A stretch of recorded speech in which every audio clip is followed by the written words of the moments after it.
My guest today is magician, illusionist, and philosopher Jim Munroe. We talked about professional sports, magic, surviving cancer, inspiring college students all over the world to change people's lives. Mm-hmm.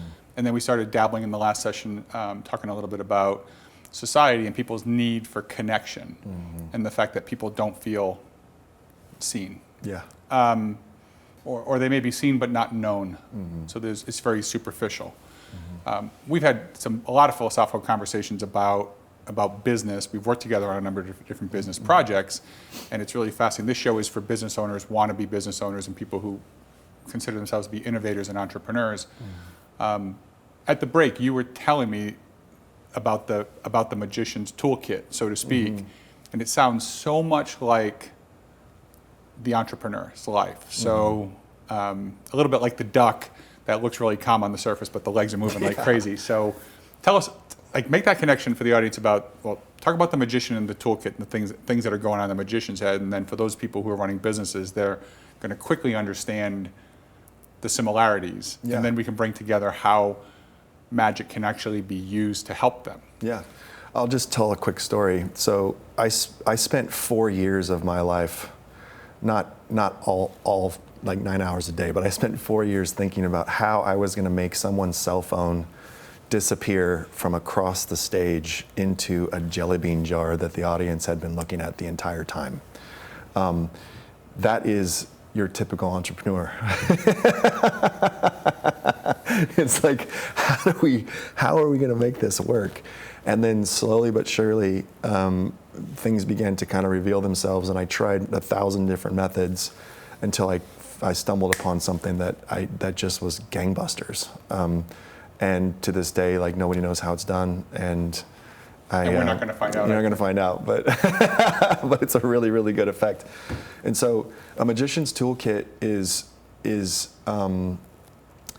we obviously work in deception, but what we do really, really well is we make things look like, we make normal things look. How about this? We are creating a ton of subterfuge in very, very, very simple, standard, regular psychological processes. And so what I mean by that is, like, when you see me pick up something, I'm not just picking something up, I'm doing something, but I have to make it look like I'm just picking it up. So I'll spend hours and hours and hours practicing how to make it look like I'm just picking something up off the table when in fact I'm doing something completely different, right? I don't know if I'm communicating that very well, but. Well, I think it's not as simple as what you see is what you get, right? There's one of the challenges in business, well, for anybody who may have done, any couples did the love languages book, right? Mm-hmm. The different love languages, how do you communicate? The challenge is, I think you want gifts, so I work all the time. Mm-hmm. And so I'm working so I can do things, so I can buy you a white tiger because you're a Siegfried and Roy fan. And so I'm working very hard to buy you the tiger, to buy you the white tiger, but you want quality time. Mm-hmm. And so the fact that I'm out working, so there's a disconnect on the things that I believe that you value, the things that I value. And so we're missing things. And so I know in business, one of the challenges I had was I would bring my team in, and I'm a big strategic thinker, mm-hmm. and more of a visionary than I am an implementer.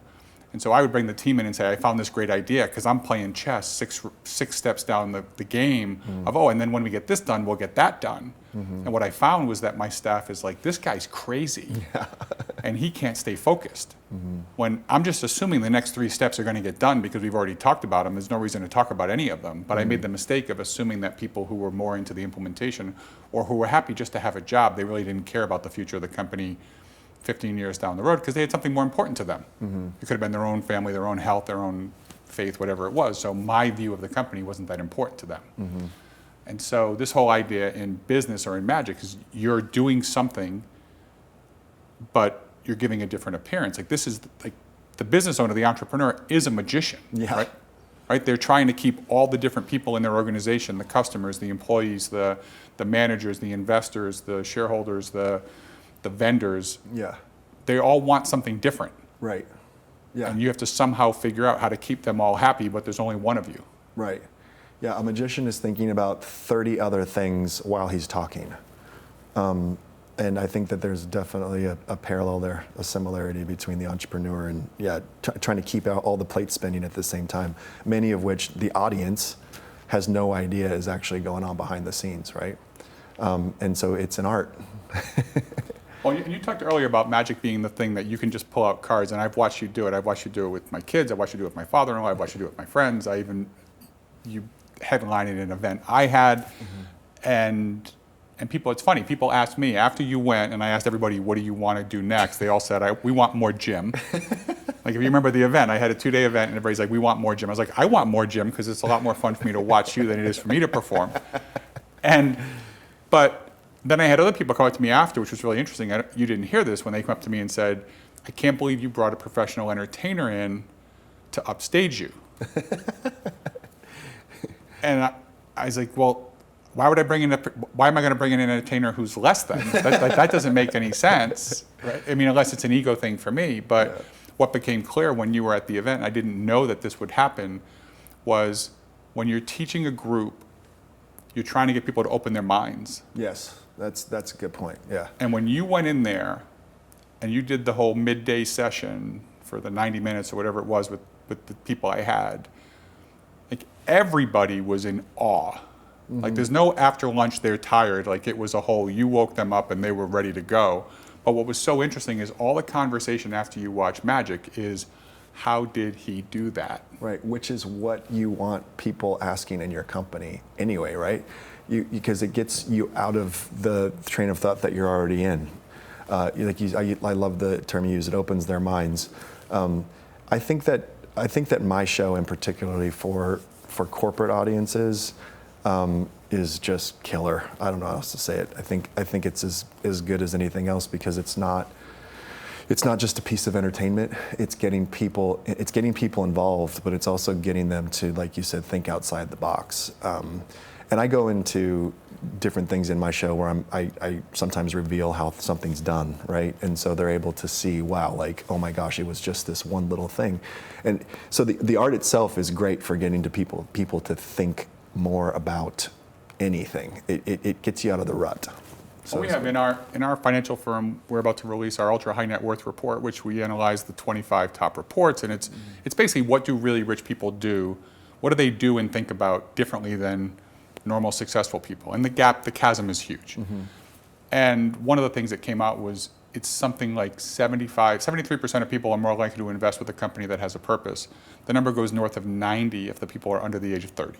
Yeah. And so this whole idea of purpose and having a purpose, which is a big part of your show, and getting people to open their minds, because right now with AI and technology, people have to be creative. They have to be more intentional and more creative. I think the stats were, people think they come to work and they're going to get a 6% raise every year. But the truth is, the cost of doing business goes up by 25% every year. So you actually have to do 25% more work to get the same pay.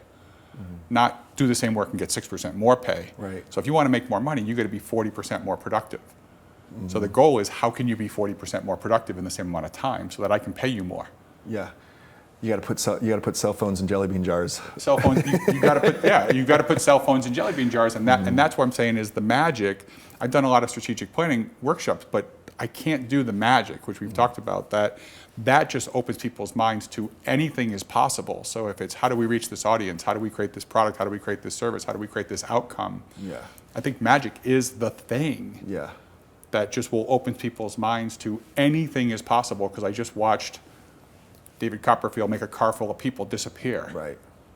Like No, oh, totally how agree. does that happen? Yeah, magic as an art is different than any other, in that it forces you to, it's very intellectual, right? When you go to a concert and hear a song, there's this movement that happens emotionally, but magic is the thing that tickles the mind. And if done correctly, it also impacts the heart, which is what I think I do really, really well. So, yeah. And for people who want to do that, for people who want to find you, people who have corporate training stuff coming up, people who have events, people who are trying to fundraise and connect audiences or connect with the heart, how can people reach you? Yeah. Right now, it's a good place to reach me is on social media. So Jim Munroe, Munroe with a U. Yep. Jim Munroe, Jimmunroe. Yep, that's the best place to get me right now. Great. And then, so what else for people here who are, we talked about the corporate stuff. Yeah. What can people do? Like, what is something that's so, what was such a moving thing for you, that audience, somebody now who's feeling a little stuck? Yeah. What do you have for, like, word of encouragement or something that you can offer to somebody in there who's, just where you were, maybe post-baseball, post-diagnosis? What can you offer? I would say that I personally believe that we weren't created to toil. Like, hustle culture, I think, is killing people. There's a purpose, there's a point to who we are and what we're all about, and that point or purpose, you're no longer toiling. You're operating in your gift, right?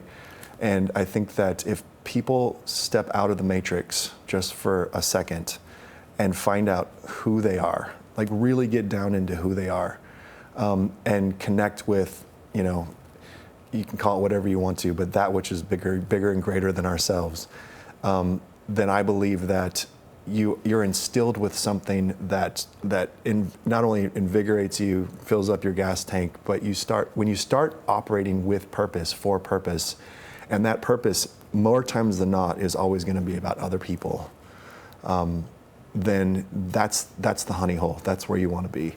And it's available, it's there, and I know that for me, it was getting there took a lot of adversity.